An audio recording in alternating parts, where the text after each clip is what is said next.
और सबके चहेते नेता, विकास के रूप में भी इनका चेहरा जाना जाता है। जनाब धर्मेंद्र यादव जी उससे पहले तकरीर कर रहे थे।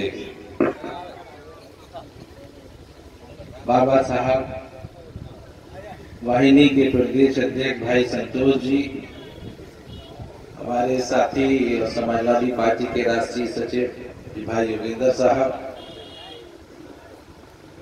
प्रदेश सचिव साजिद भाई,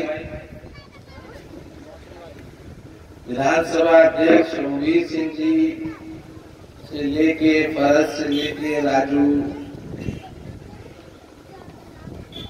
सीएन साहब, खालिद शेरवानी साहब, बबलू भाई, बहुत सारे मंच पर बैठे सभी नेतागण और सामने बैठे सभी इंसान,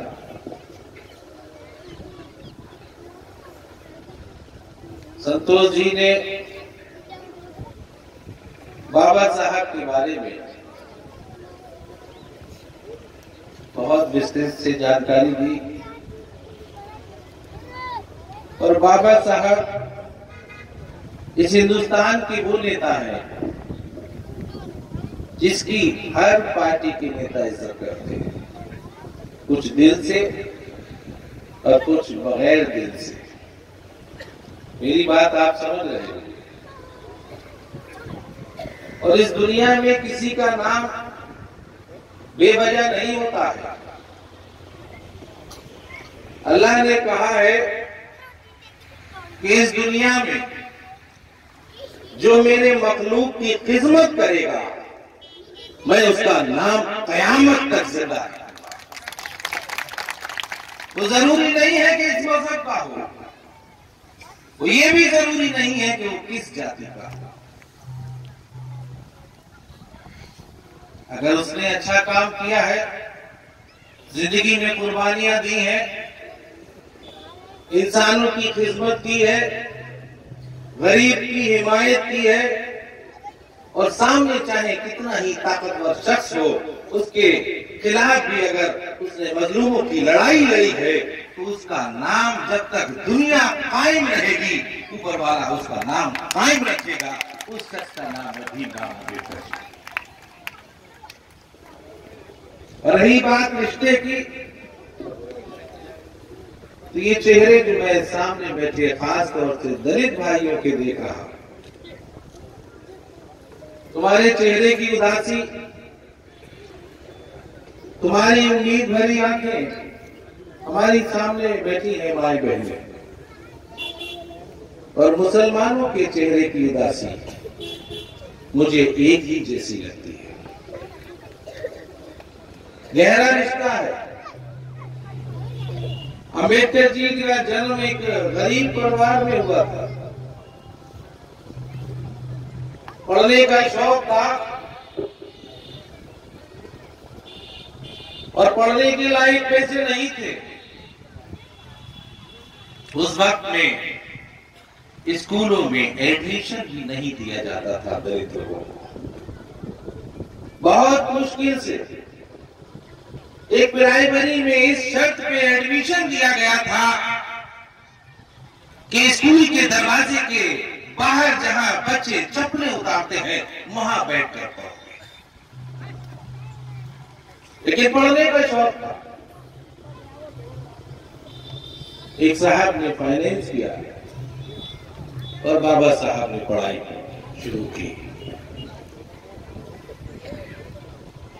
अमेरिका गए, अमेरिका के बाद लंदन गए और फिर जब लौट के हिंदुस्तान आए तो फिर सेना में नौकरी की, अच्छी नौकरी की, लेकिन किसी न किसी से अल्लाह ताला काम जब लेता है तो उसकी लाइन भी तय कर देता है। उनकी लाइन नौकरी नहीं थी, उन्होंने नौकरी छोड़ी और गरीब मजदूर दलित जिनकी उपेक्षा हुआ करती थी उनके लिए संघर्ष करने की अपने अंदर ठान ली और लड़ाई लड़ते चले गए। देश आजाद हुआ, पहले कानून मंत्री बने और सन 1951 में जब उन्हें लगा कि मैं दलितों की हिमायत नहीं कर पा रहा हूं, इस्तीफा दे दिया। और बाबा ने जब चुनाव लड़े तो चुनाव हार गए। चुनाव हारने से कोई नेता ये तय नहीं होता कि नेता नहीं है। याद रखना, एमएलए, एमपी, चेयरमैन, मंत्री बनना आसान है, लीडर बनना बहुत मुश्किल होता है। और लीडर वही बनता है जिसमें कुर्बानी का जज्बा हो, जिसमें नुकसान सहने की क्षमता हो, वही लीडर बनता है।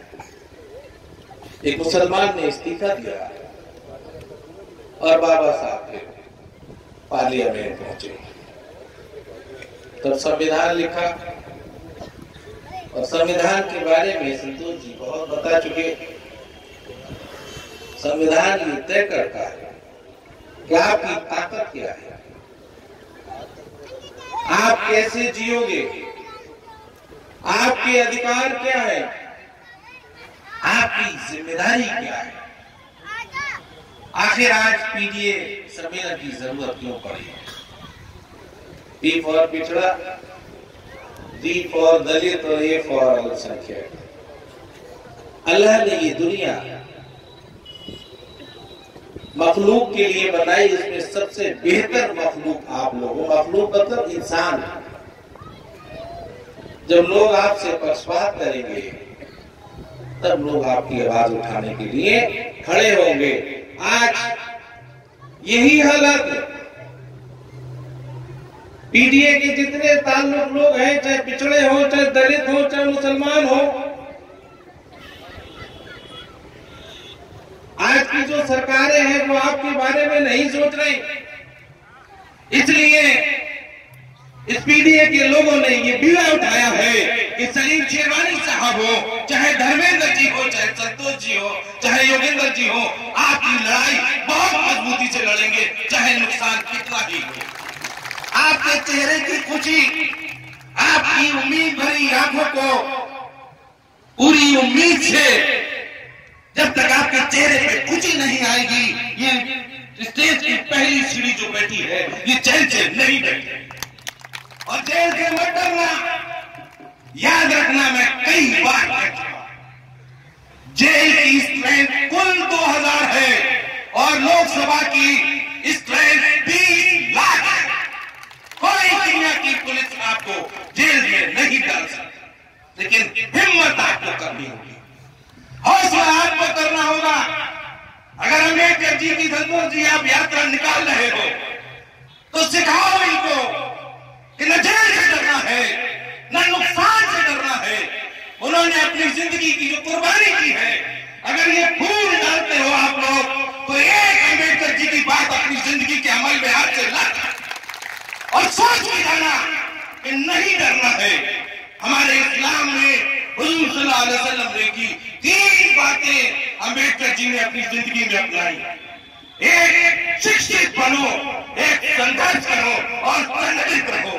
3 बातें अपनी जिंदगी में अपनाने के बाद आज पूरे हिंदुस्तान के सारी पार्टी के लोग कुछ दिल से और कुछ बगैर दिल से अम्बेडकर जी की तस्वीर लगाने को मजबूर। खाली तस्वीरों पे हार डालने से कुछ नहीं होगा। आपको लोग कहते हैं, मैं कल गया था, जो बड़े परेशान। मैंने कहा क्या परेशान है? दरोगा सलाम नहीं कर रहा है, ये परेशानी है?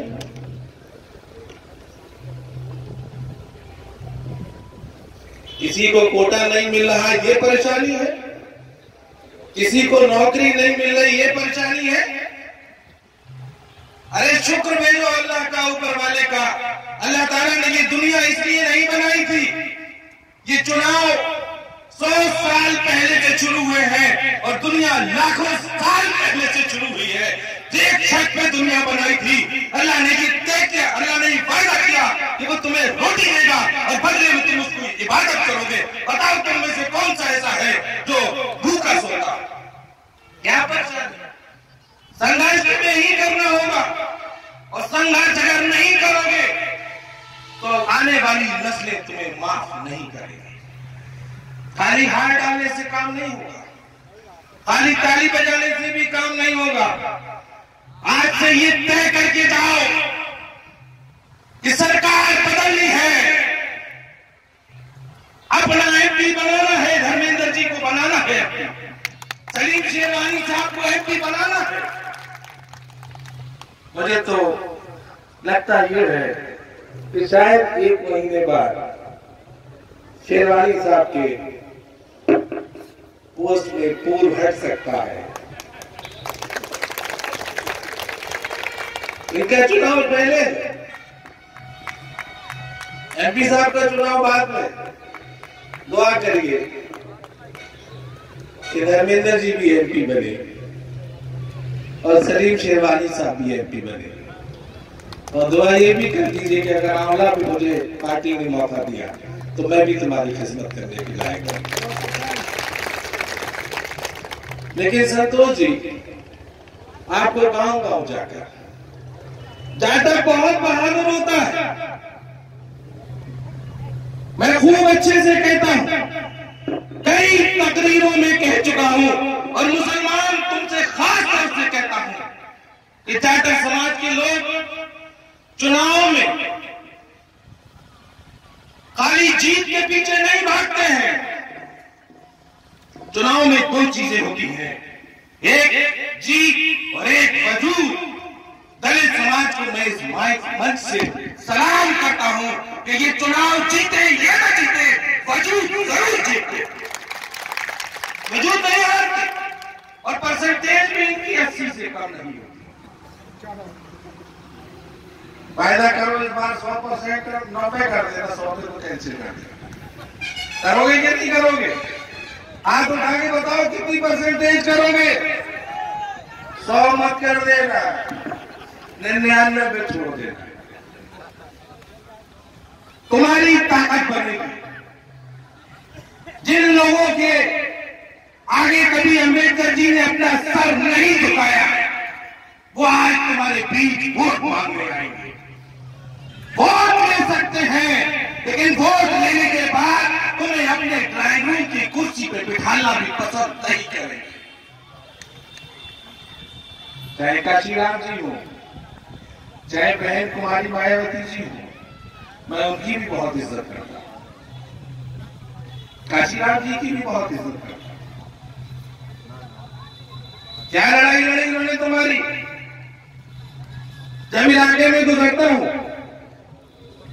सड़क से गुजरता हूं, आज से 12 साल पहले मैं जब विधायक बना था, तो गांव के आखिरी छोर पे या पहले छोर पे जिन घरों में किवाड़ नहीं होते, जिन घरों पे लेंटर नहीं होते, लोग कहते हैं ये दलित के घर होंगे। क्या तुम्हें अपनी ये तस्वीर नहीं बदलनी? तुम्हें ये अपनी तस्वीर खुद बदलनी होगी। ये अम्बेडकर जी संविधान जो देके गए, खाली संविधान को बचाने का ये तरीका नहीं है कि किताब को कैसे बचाया जाएगा। किताब तब बचेगी जब इलेक्शन वाले दिन तुम्हारी बटन इन सत्ताधारी लोगों के खिलाफ करेगा, निडर होने लगेगा, बहादुरी से फैसला करना और दिल में ये तय करके जाना कि कौन तुम्हारा अपना है और कौन तुमसे फर्जी प्यार करता है, कौन तुमसे फर्जी मोहब्बत करता है। हो सकता है या पुलिस वाले लोग भी हो, हमारी स्पीच टेप हो रही है। तो भाई, अगर डर से ही वोट होता तो क्या हमारी सरकार बदलती? हमारी सरकार भी बदली ना। अब चाहे इसमें गलती हम अपनी माने या आपकी माने, हमारी सरकार थी, हम इस इलाके की जब खिदमत कर रहे थे तो आबिद रजा का नाम ही तुम्हारी सिफारिश हुआ करता था। बताओ थाने में कोई दलाली करने की औकात थी किसी की? तो साथी याद रखना, बहादुर के साथ रहोगे तो बहादुर बनोगे और कमजोर के साथ रहोगे तो कमजोर बनोगे। ये चुनाव बहुत अहम चुनाव है, बहुत अहम चुनाव है। डरना मत। आगे बढ़ा तुम्हारे जहां पसीना गिरेगा अपने खून की ये वक्त है शिवरानी साहब को जाना है। धर्मेंद्र जी के बारे में मैं ये कहूंगा कि इसमें कोई दो राय नहीं, ये शहर का विकास कराया और मुसलमानों और दलितों जब तुम इकट्ठे हो गए, यादव भाई बुरा ना मानो, अगर तुम इकट्ठे हो गए तो 20 + 20 40 होते हैं और ये मिला के 50-55 होते हैं। जीत रिकॉर्डेड होगी, रिकॉर्ड जीत होगी। मैं एक बार संतोष जी को और जिन्होंने ये कार्यक्रम कराया, ओमवीर सिंह जी से लेके सभी दलित समाज के लोग, यहाँ बैठे मुस्लिम समाज के लोग और सभी धर्म के लोग जो यहाँ उपस्थित हैं, मैं उन सबका शुक्रिया करता हूं। लेकिन एक वायदा करूं, देखो मेरा भी हालत सुन गया, तालियां भी बजाई। एक वायदा करके जाओ कि अपने इलाके में जाके आज से ही इस सत्ता के खिलाफ प्रचार करना शुरू कर दोगे और हाथ खड़े करके बताओ कि आज से तुम वोटर नहीं हो, तुम लोग साथी बनो। और ये जो पहला पंक्ति के लोग बैठे हैं, ये बहुत मजबूत साथी हैं, तुम्हारी हर परेशानी में तुम्हारे साथ खड़े हो गए। इसी के साथ अपनी बात खत्म करता हूँ। बहुत शुक्रिया।